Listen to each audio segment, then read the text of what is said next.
Hey, welcome back to Vrule. Like, comment, and subscribe to be a part of Team V and see videos coming out every single day. That's right. I've been doing shorts for a long time, trying to keep up on every single day. That was tough enough. But now I'm actually going for long-form videos every single day. So please like, comment, and subscribe. I will reply to your comment. Can't say it's going to be right away, but I try to be as quick as possible. I get notifications just like all of you, and those are my favorite ones to get because it doesn't result in work. It's my pastime, it's my hobby, it's my fun. Let's dive in. We are going to go through a series on Fridays where we look at the top 10 best-selling cards from every single set, and we can loop back around because once we get through all of these, the game might change a little bit. Although doing this by a weekly basis, let me show you. We're going to hop over to PokeyLector. That's right, PokeyLector, like collector, but PokeyLector. Really clever. I just thought it was PokeyLector. I just realized today there's no C. So that's new for me. I've known about the site, I use it, and I just realized that. We have Scarlet and Violet series all the way back. Wow, Sword and Shield looks huge. Sun and Moon, pretty big. All the way back to the beginning. Way down here, and that gives you an idea, just a taste of how massive the Pokemon TCG is. So to collect them all, be a very, very, very tall order. But we're going to start from the beginning and work our way to modern. By the time I get to Twilight Masquerade, it's going to be kind of old news. So I think this is actually going to be fun because it gives the market time to play out by the time I get there. And I will catch up to whatever's recent at some point. And then we'll loop back around and things will probably change. If you're not familiar, you can create an account, hop into that set, select the cards. You can see what kind of value it's going for. You can click that you have it or not. I'm not signed in on this one, so I can't do that here. I'm one of those who was lucky enough to be around when it started. So I have every single card listed here. And it was from my childhood. It wasn't anything that I purchased over the years. It was the game of collecting and trading back in the day. But let's take a look at our top 10 on today's market, starting with number 10, Nidokeen from the base set. And we look like we're around the $20 range for a holo. Not too bad here. 22 bucks is the market price. Listed median is 20. The problem is condition is going to be rough. All right, so let me just take a quick look here. Light played, moderate, heavy, near mint. There are 29 of you sitting out there somewhere that are for sale. Now near mint, hard to say when you don't have pictures. It looks like you can get some pictures, but that's base set 2, so you got to be careful. And you want to make sure that that's what you're looking for. So I would want to see pictures if you're going to be looking for a specific card in this level of, condition, and then also with that kind of age. That is reasonably near mint for this card. Hard to say because there could be scratches on the holo which bring it down. But still, we're looking like $26, 27 rather, shipped on that one. Not too bad. That's the number 10 spot. And for a while, we were coming down into that $20 range, and now we're trickling back up. Thank goodness it's just pennies moving rather than crazy amounts. Let's go a little faster now that we know what we're looking at here. Zapto's base set, we're looking at a 31.50 median. We're actually in a downtrend a little bit, so that would be an interesting pickup there. That's number 9, and going to 8, Chansey. Good luck finding this near mint. This thing is one of the hardest cards to grade because of that holo pattern. So difficult, but we're in that $30 range. I'm very surprised. And coming in at number 7 is Raichu. Raichu. How do you say it? I say Raichu. We go big shot up because we're Pikachu's evolved form here.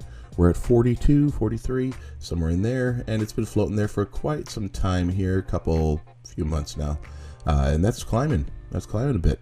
So I think we're just seeing a little surge coming off of that 151 re-entry, that people are coming back to it and they're going to pick up and maybe completing their old childhood set sitting around here.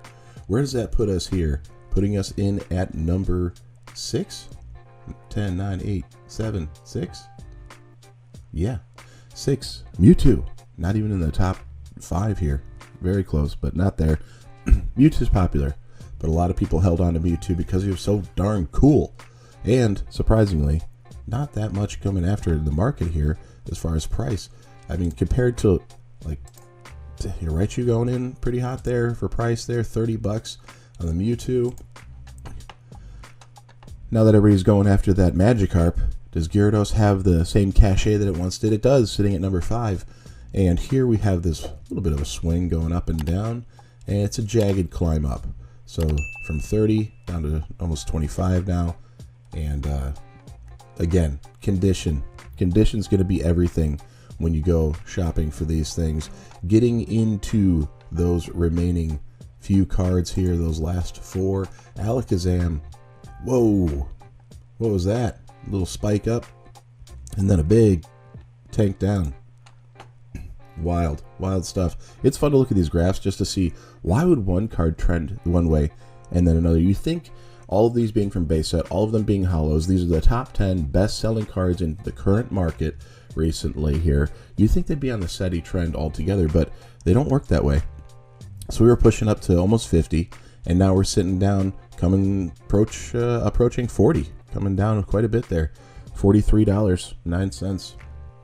Base set Alakazam. And our top 3, could we be more obvious here in that order of 3rd, 2nd, and 1st? We have Venusaur sitting at number 3. Totally underrated Pokemon. I swear, this one does not get the love that Blastoise does. It definitely doesn't get the love that Charizard does. But I always thought Venusaur was really cool. Maybe it's because I was a really chubby kid. I don't know. I related. I have no idea where that love for Venusaur came from. It is one of the first hollows that I pulled on my own. I think it was second for me, actually. My first hollow, I do remember, was a Victory Bell from Jungle Set. And then I did go find some base packs, and I didn't even know what I was doing. It was just Pokemon was Pokemon to me at the time. So Venusaur was the second hollow I pulled. I do remember that, actually.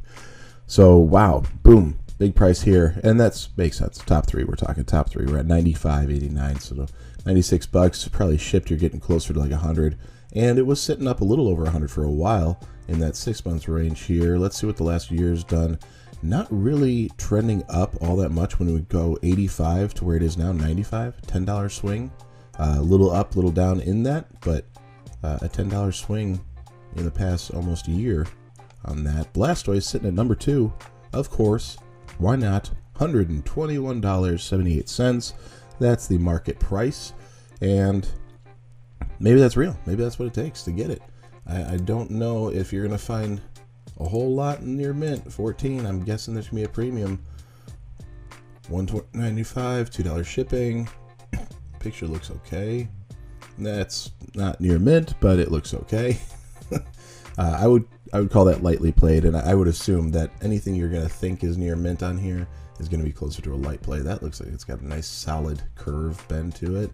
124, 125 and a half there. No sales, or 0%, 100% sales. But why hit that kind of number blind? You might want to check out eBay for that, but you can get an idea for the market's sitting there. And sitting at number 1, is there any surprise? Charizard from base set. I'm not going into Shadowless first edition. I'm not going to be breaking these down that far. If you're liking this content, please consider subscribing and like the video. Give me a comment. I'll respond to your comment.